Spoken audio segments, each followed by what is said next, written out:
My name's Lana Shaw. I work for the Southeast Research Farm in Redvers, Saskatchewan, and I'm the research manager there. So I run a research farm on a lot of different kinds of crops. What I'm going to be talking about is how we're doing mixed grain intercrops in the prairies. There's a concentration of some production acres in Saskatchewan, and I've been connecting with the farmers and trying to do research to help them answer questions that they have.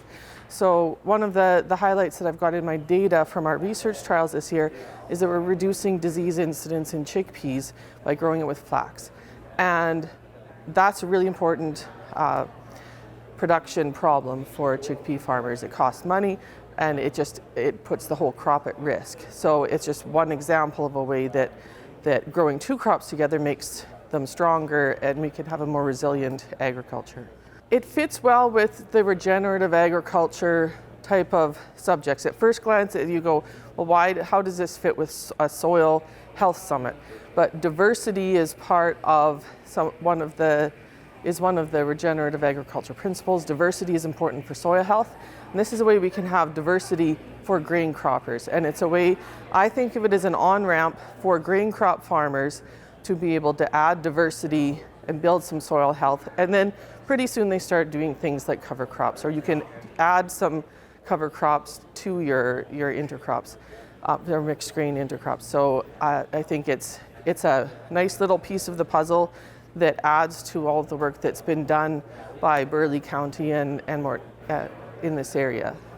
So that's a good introduction. Where I'm from, I guess it's 9 years now, pretty much. I've been at the Southeast Research Farm. So I need to update my bio. When I'm talking to farmers and I say people want to know where am I from, and I say Redvers, and that's not where my family's from. My family is actually from West Central Saskatchewan. And I grew up on a farm. This is my grandfather, who has passed away a few years ago. He was born in 1928, and when he started farming, they were using massively different techniques from what they were at the end of his career. My family's been on that farm for over 100 years, so my great-grandparents started farming it. My grandfather farmed his whole career. My dad is still farming it. I don't actually farm. I don't participate in the day-to-day or decision operations on that farm. I run a little research farm. And so my fields are about 10 feet by 30 feet, and we have about 2,700 of them. So it's a really complicated operation. It's very specialized. But I still think of myself as a farmer. But really what we produce is data. What we produce is information, and the crops we produce is more of a byproduct. Sometimes we eat them, sometimes we give them away. But I do have farming roots, and that always has informed my research program at the Southeast Research Farm. So I like to reuse these. I'm sorry if anybody's seen this presentation before. I like to reuse my favorite graphics, but there are a lot of problems with grain crop production agriculture right now. And a lot of those problems are the result of a lack of diversity. We have these 2-year crop rotations, which were really oscillations. They're not crop rotations at all. I think here it's probably corn and soybeans. Where I'm from, it's wheat and canola. In other places, it's lentils and durum. They'll grow 2 crops, and then they'll get really annoyed when this doesn't work very well.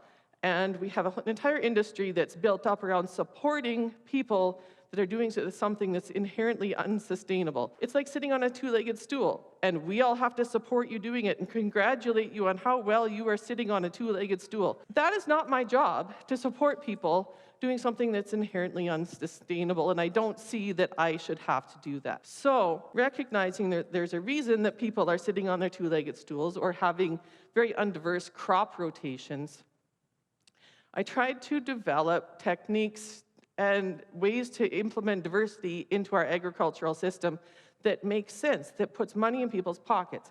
How many people here are predominantly livestock farmers? I'd like to know who I'm talking to. How many are mostly grain farmers? Not very many. Guess where they are? Back at their farms trying to finish harvest. This has been a tough year.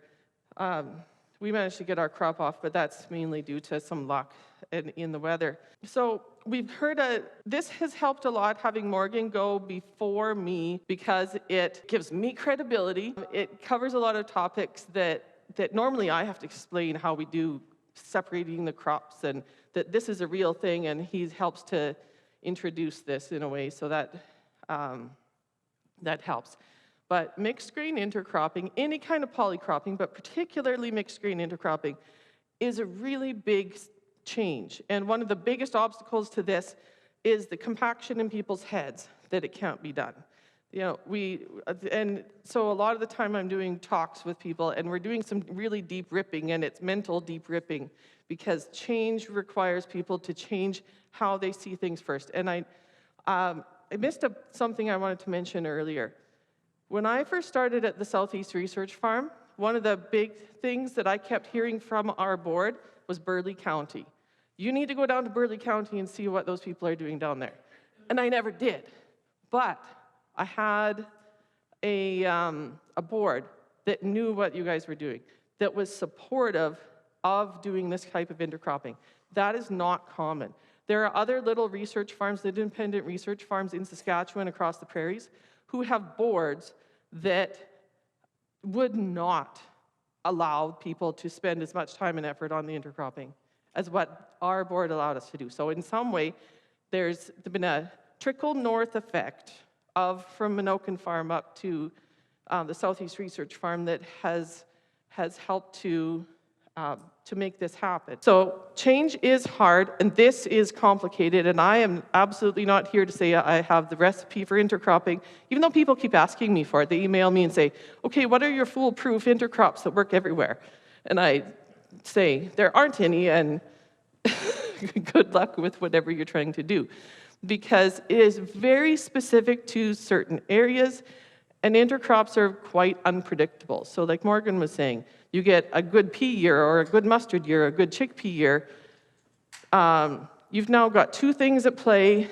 A lot of the time, you end up with something that's better than the monocrops. Sometimes you end up with something that didn't go very well and maybe ends up being worse than what the monocrops would be on their own.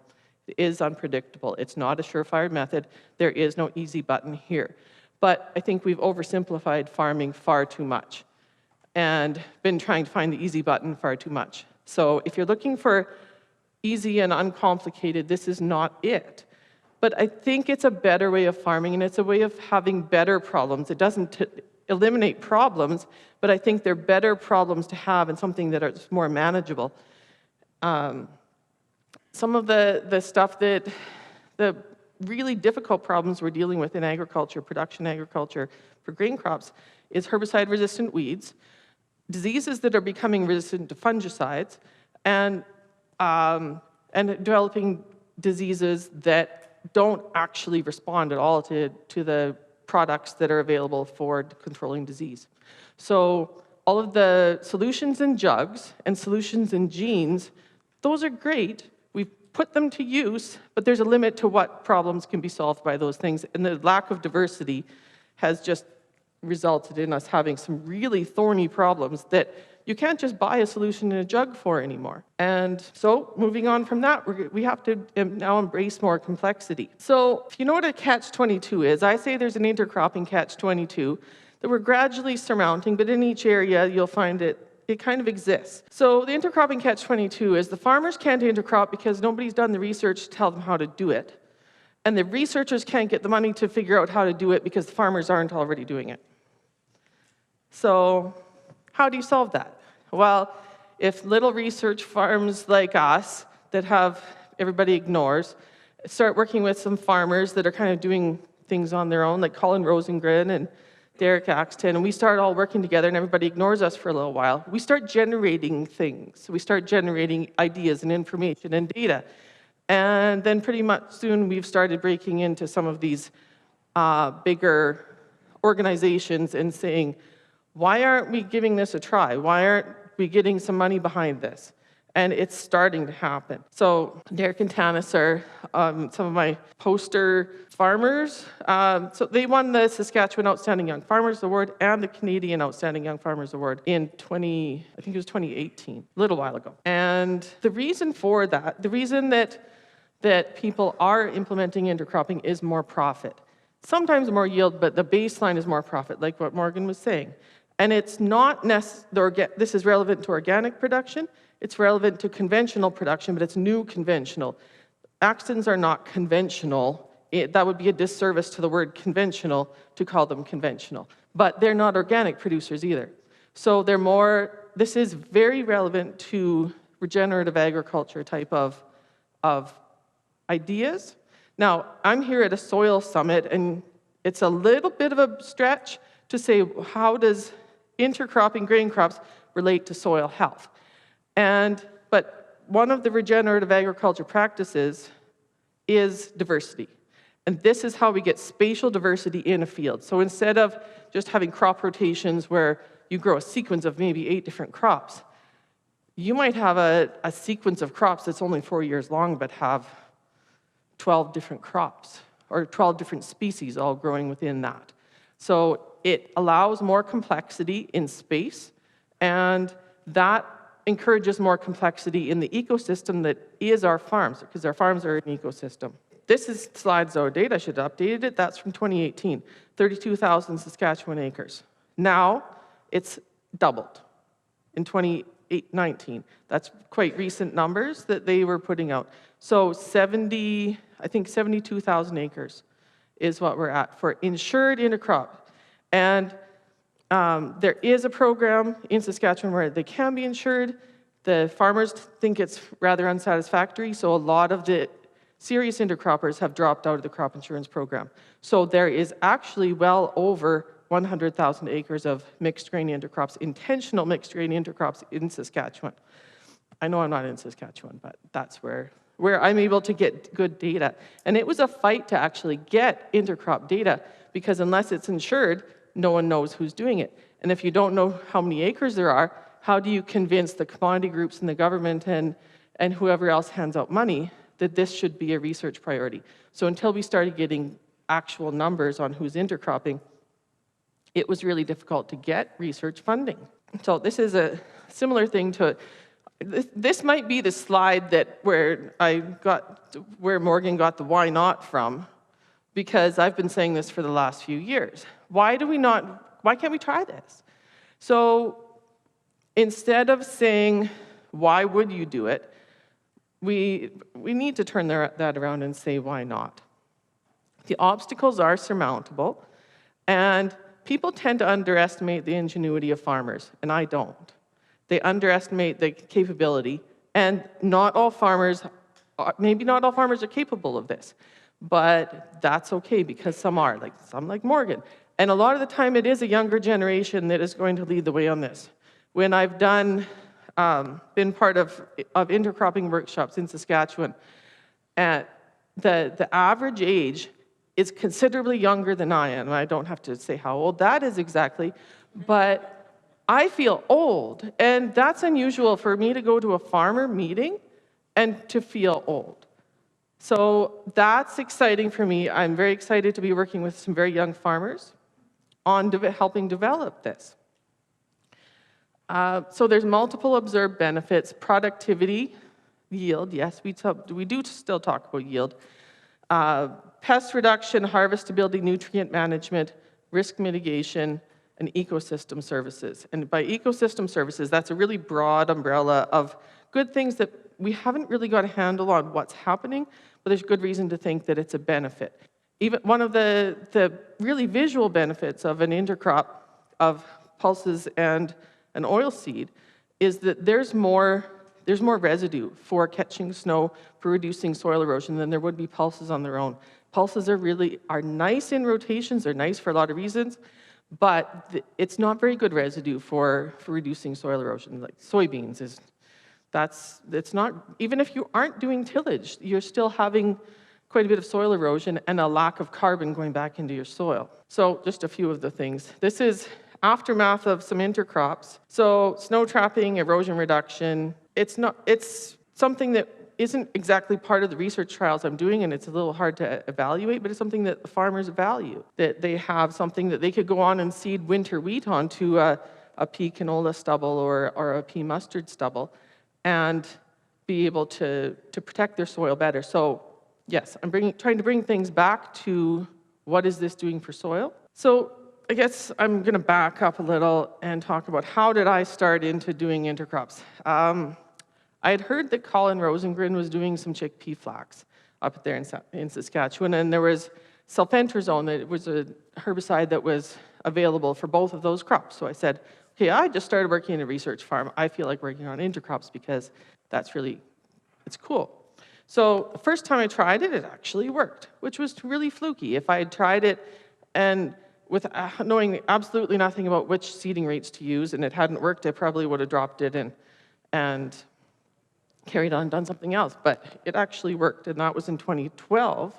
What has developed since then, with talking to the farmers, with working on this, is there's a new strategy that's emerged for mixed grain intercrops, where we're taking the 90-pound weaklings, we're taking the problem children of specialty crop agriculture and putting them together with another crop. And that's when Morgan was talking about doing the maple peas and mustard, that's an excellent example. No one would grow maple peas or mustard in our area because the mustard doesn't produce enough to actually pay the bills, and the maple peas will lay down. We put the two together, and there's a synergy. So that's what I consider the low-hanging fruit of intercropping. And chickpeas and flax have a similar fit that way. They're both a bit weak on their own. They have some agronomic problems on their own, and putting them together strategically reduces that. So if you take two crops that perform really well, that are really good as monocrops, we've basically got a handle on how to grow them, like wheat and canola, and you want to grow them together. Somebody asked me, why don't you grow wheat and canola together? Well, we don't have the problems in either of those crops that we're trying to solve. They wouldn't be easy to separate, and what would they be doing for each other? It's sort of like a marriage of crops, and you want something where the crops are compatible. So we're trying to create marriages of crops where there is compatibility. And it changes the agronomic and economic area of adaptation. So if you have a list of, this is all the crops that I can grow in my area, then you need to just throw that list away and reevaluate, because you don't really know what crops you can and can't grow in your area when they start being combined with other crops. So that's where, arguably, your local research farms comes in. Yes, you can figure a lot of this out on your own on your farms, but there's some of this that it's really valuable if you have your local extension people and that can do trials and plots and are getting paid to do those things already, put them to use helping to answer some of those questions.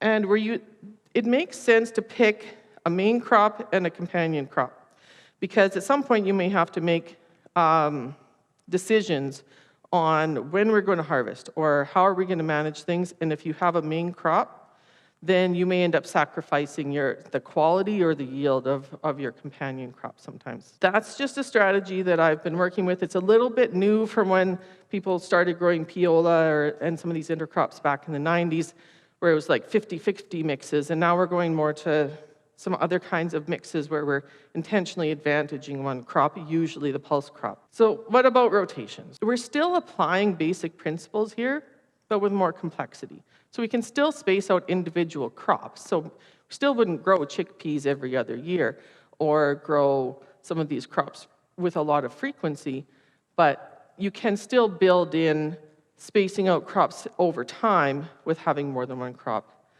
And you can still rotate herbicides. You don't have to intercrop everything in your rotation.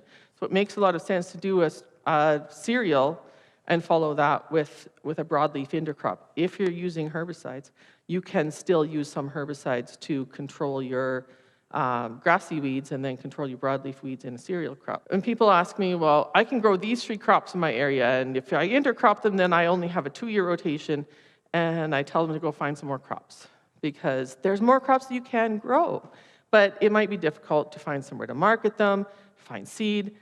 Those are issues, but they're not insurmountable. So I titled this presentation, what's the value proposition? And the value proposition, I do a bit of a cop-out, because the value proposition depends on the crop combination and where you are and what you're trying to get out of those crop combinations. And Morgan has done the work to figure that out for himself. And it comes down to net profits and, yes, soil health. But if you're not profitable, you're not going to be farming long, and someone else will go do farm on your land however they please. So we need to be profitable, and it doesn't have to necessarily maximize profits, but there needs to be clear profits. And so higher yield, sometimes yes, sometimes part of the story, but there's effects on harvestability, maturity, and disease pressure. A lot of the time we're gaining in those areas, but they have to be put together strategically. And you don't put crops together, if you intend to separate the crops, then make sure the crops that you're planting, you can actually separate them. And not just good intentions and good ideas, and somebody told me, this is easy to separate. Like rye and vetch is not that easy to separate. So if you want to seed that, go and get the seed, put it together, and then figure out how you're going to separate it before you even put it in the ground. So organic versus non-organic. For organic, their tendency is more niche market classes versus your commodity crops. So that's an advantage. And the pulse oil seed, like I said, leaves you some herbicide options. For organic people, they've actually gone to a lot of them are doing triple crops. So they might have an oil seed and a pulse and a cereal all mixed in because they get less weed competition with that many plants in there. And that's it's more complicated and time consuming to separate all of that grain, but because their grains are worth more, there's more margin there for them to spend the time and effort on the separation. But you still need to make sure that you can actually separate it, because nobody wants to buy flax lentils, or lentils with a whole bunch of flax chips in it, or flax with a whole bunch of lentil chips in it. So I guess that's more likely. So there are important issues there that you have to have a handle on. I think that's actually, I'm up at about 25 now, mixed intercrop combinations that we've tried of different 2 or 3 crops together. When I'm in Saskatchewan, I say, if not here, where? Where are we supposed to do this? When you have access to all of these different specialty crops, varieties for all these different specialty crops, and marketing and handling facilities for lots and lots of different crops. So here, you're a little bit farther removed from some of those markets and availability, but not so far that you can't still access them. The if not now, when? There was some work done in the 90s, good work done in the 90s on intercropping, and it kind of fizzled.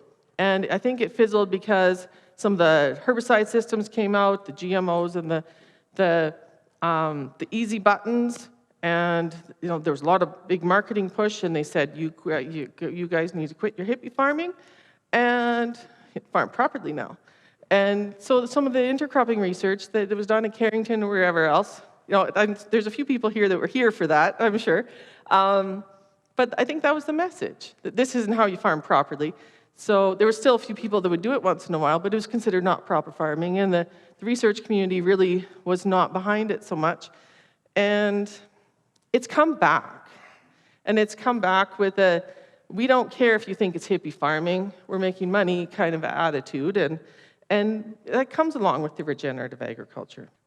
I've done replicated research trials in Redvers since 2013. Indian Head, Bill Meade, Indian Head, and Michelle Hubbard and Yantai Gannett Swift Current have joined me on that along the way. And we've been working on chickpea seeding rates. So this is with the chickpea flax one, which is the one where I've actually been able to dig in the most. And we've looked at alternating and mixed rows. With our seeder, we've got a seed master, so we were putting the chickpeas down the fertilizer shanks and the flax down the seed shanks. And we messed around with our seeder so that we could block off or join up rows, so that we could do, on 10 inches, we would have a flax, and then 10 inches away is a chickpea, and then another flax. And so we were comparing that versus mixed rows. The flax seeding rates we've tried in 2017, 18, and 19. That was much more important, actually, than the chickpea seeding rates. Chickpeas, you just need a relatively high seeding rate, about 80% of what a normal chickpea seeding rate would be. The flax seeding rate is quite crucial. And one of the best ways to mess up this chickpea flax is to seed way more flax. than necessary. So I think anything over 20 pounds an acre is a bad idea. And we're probably more in the 10 to 15 pounds an acre for most areas. That's the right balance of having the flax in there suppressing disease and doing what it's doing without resulting in mostly flax with a few chickpeas in it. And we were comparing with and without nitrogen fertilizer. That's a picture of the 2018 trial. The 2018 trial, the funding had run out. We had funding in 2013, 14, 15, 16 from the provincial government and the Saskatchewan pulse growers. And then they said, well, okay, you should be done now. You got it all figured out, you should be done now. And I said, no, we've only just started. So we actually raised money from the farmers. I called it Adopt a Plot, and we raised money from the farmers to run it in 2018. That worked good.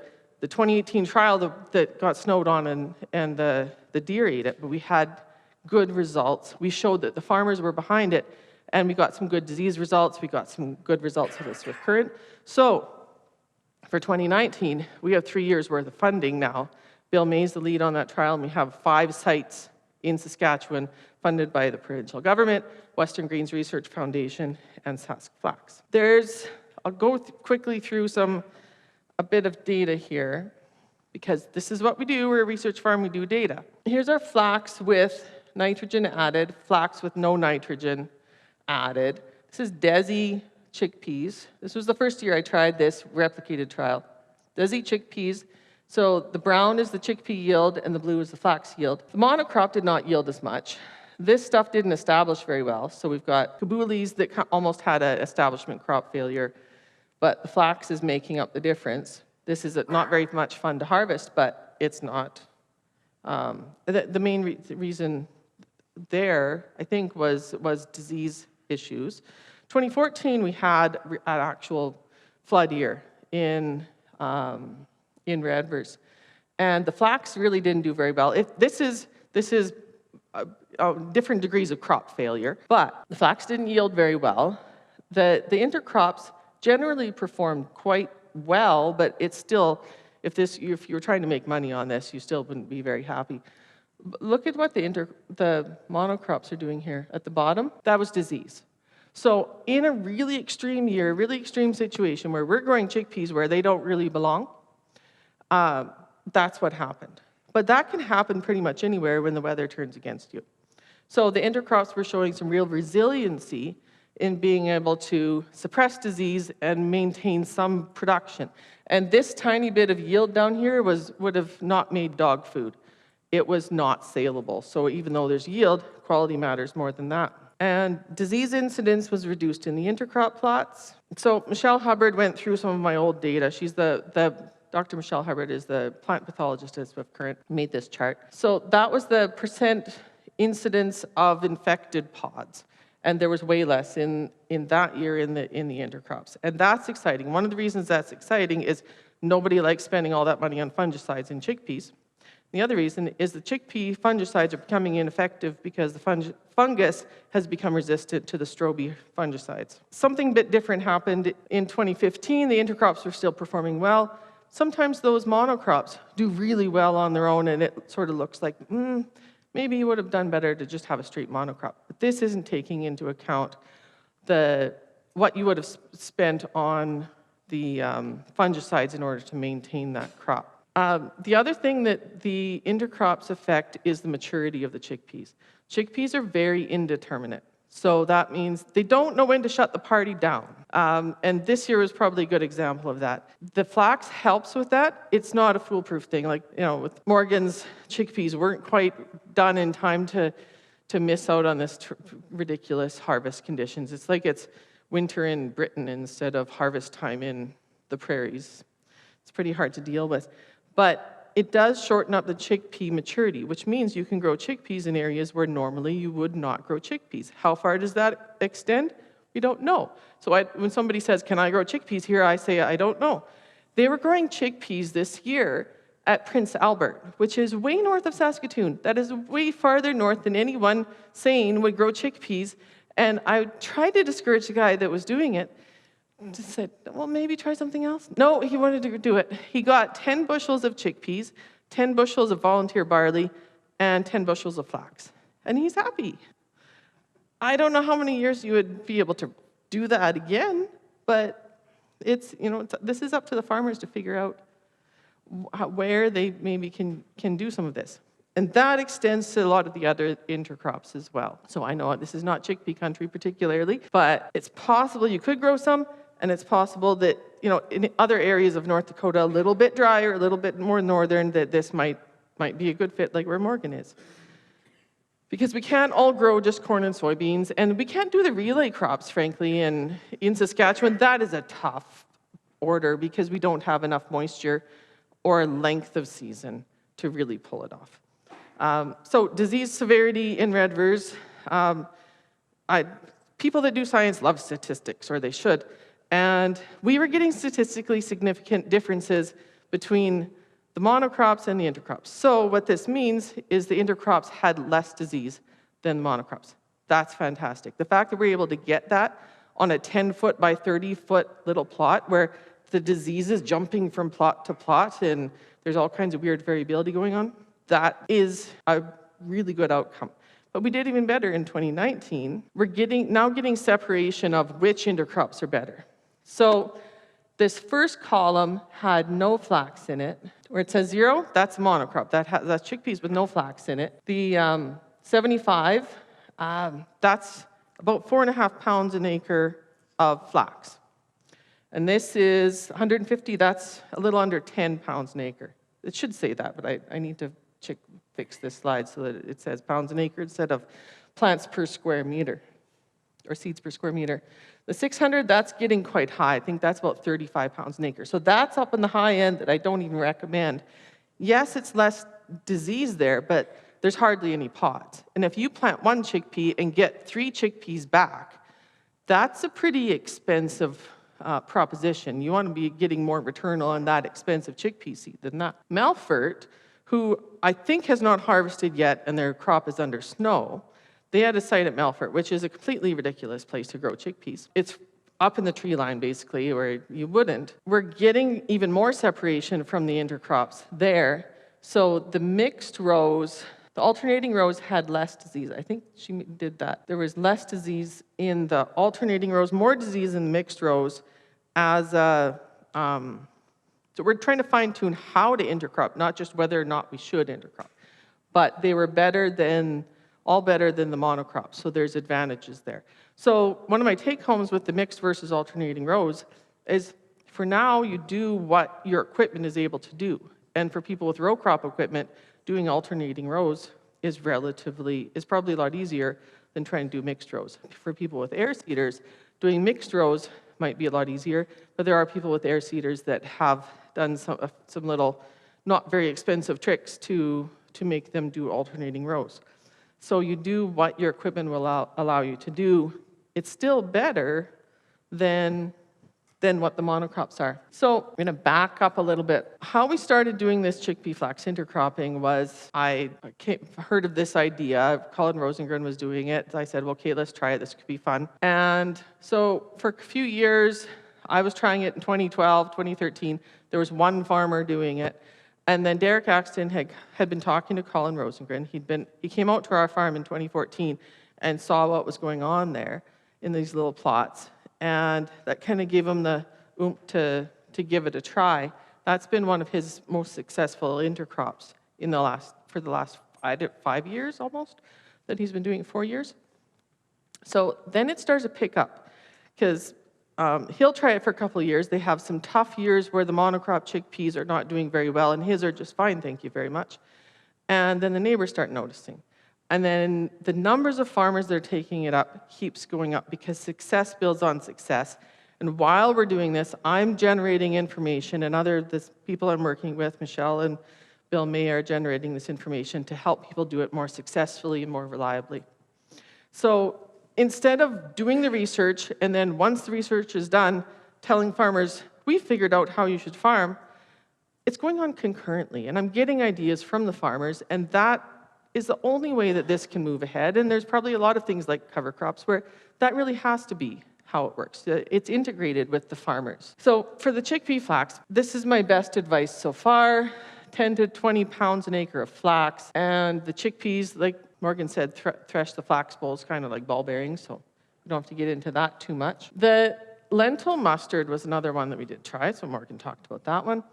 2017, I had really good results. We don't always, but this is the results that we got in the 2017 trial that Saskatchewan Pulse Growers funded. And so that's about what we had for yields. It stood well. Why are we getting more yields off of, or these nice yields off of the lentils when they're growing with all this competition that mustard's taller than the lentils? How does that make sense? Well, they're standing up better. And you have this canopy where there's light interception going on over the entire depth of the canopy. And that can be a more efficient way to capture light. So lodging makes a big difference. So we tried yellow and brown mustard, red lentils and green lentils. And the red lentil monocrop here did a little better than the total yield than the yellow and the brown mustard. So, okay, maybe the red lentils don't really benefit that much from it being intercropped. Our green lentils were a little bit better in the intercrop than they were in the monocrop. Great. A lot of the time, those green lentils were worth more than the reds. So maybe that's a better fit. If I could design an intercrop lentil, it would be one that's fairly tall and floppy and is a really good climber. And lentils are capable of climbing. They're kind of a vine. They've got little tendrils. They're not great climbers. And we don't have varieties that are particularly bred for intercropping. We make do with the ones we have access to. So part of when I was going through, what I did was figure out land equivalency ratio, or what Morgan was talking about, the efficiency of this intercropping. So here we look at the what is the lentil intercrop yield compared to the lentil monocrop? What percentage? So is it 90%, 70%? Then you add that onto what the efficiency of the mustard yield is. So what was your monocrop mustard yield in that area? And then figure out, okay, I got a 50% or 40% mustard crop and a 90% lentil crop, and you add that together and you get 142%, which is really, really high for an intercrop. But it really does matter how your monocrops yielded and how they were managed, and that is a hard thing to pull off in the small plots. And it's a hard thing to pull off when you're trying to make those comparisons as farmers, because you need to compare it to a well-managed monocrop and in order to really get fair efficiency numbers. But we were getting considerably more crop value. This is gross, this isn't even your profits, off of this year off of those intercrops. Now, if you figured that you're probably going to have some savings on some of the chemical applications, like fungicides and insecticides, you're going to be able to capture more profit than what that just shows. But there's guesswork. In science, we don't really like to guess what you might have done for fungicide or insecticide applications in this kind of situation. And that's why it's really nice that Morgan's got those kind of numbers. This is just some intercrops that I had tried a couple of years ago. This was a triple crop. This was my first crack at a triple crop. We had mustard and peas and lentils all growing together, which is a possibility, but again, any triple crop is a more complicated separation scenario. But sometimes there's advantages that make it worthwhile. So that one worked out really well. And this was one of my most productive intercrops I've seen yet, was brassica, carinata, and fava beans. But there's no market for carinata around here at the moment. It was a great biodiesel mustard. But you have to have a market, somewhere to sell it.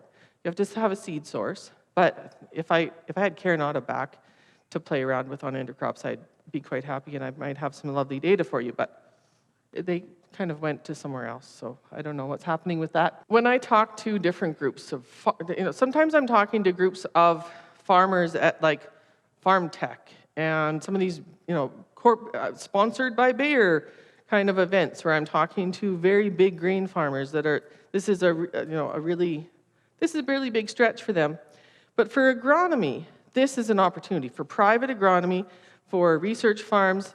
And for farmers, this is an opportunity. It's not a great opportunity for people that sell inputs like fungicides and fertilizers and chemicals, because there's some of those that we can reduce. We're not necessarily needing to eliminate them. And what do you do for fertilizer on intercrops? That's something that each farmer is going to figure out.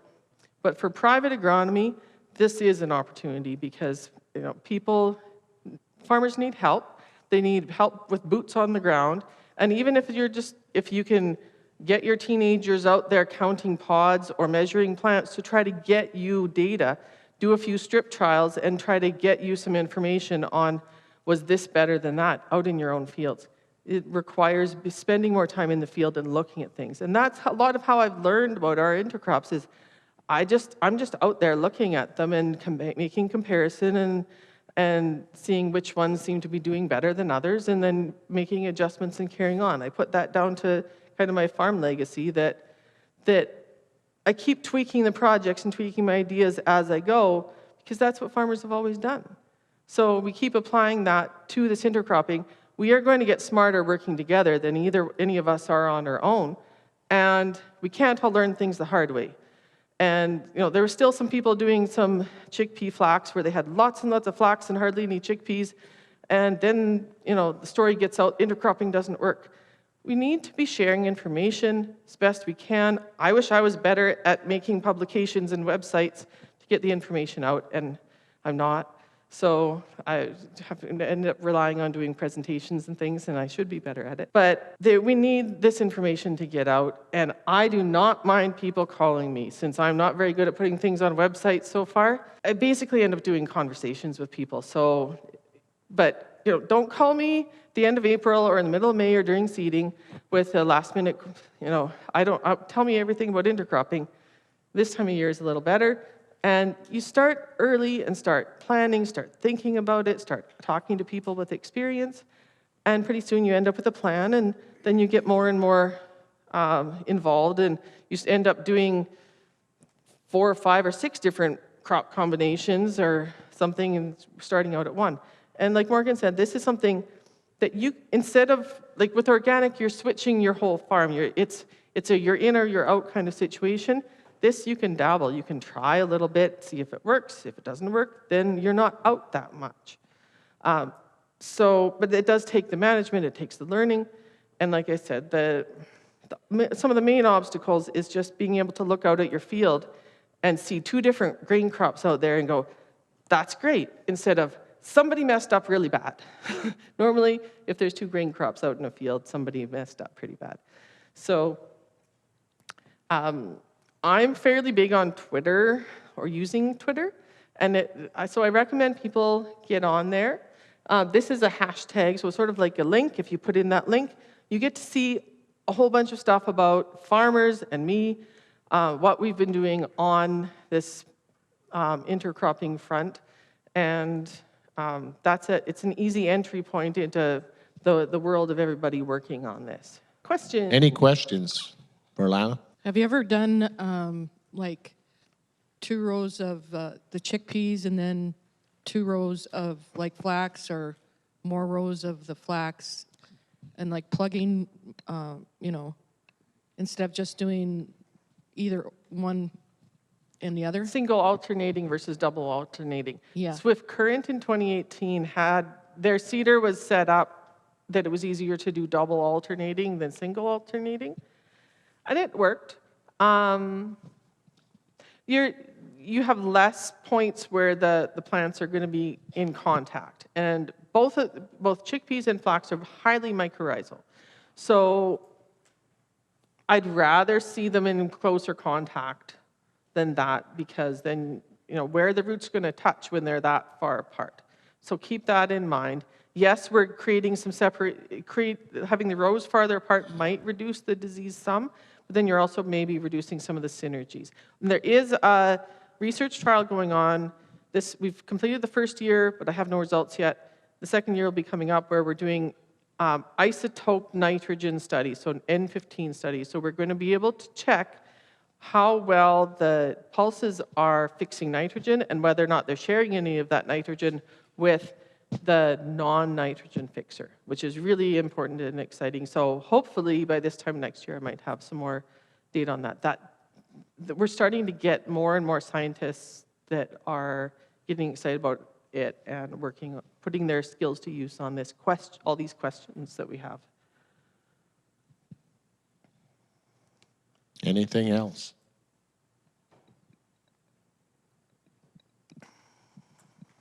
All right, well, let's give Lana a hand. Thank you, Lana.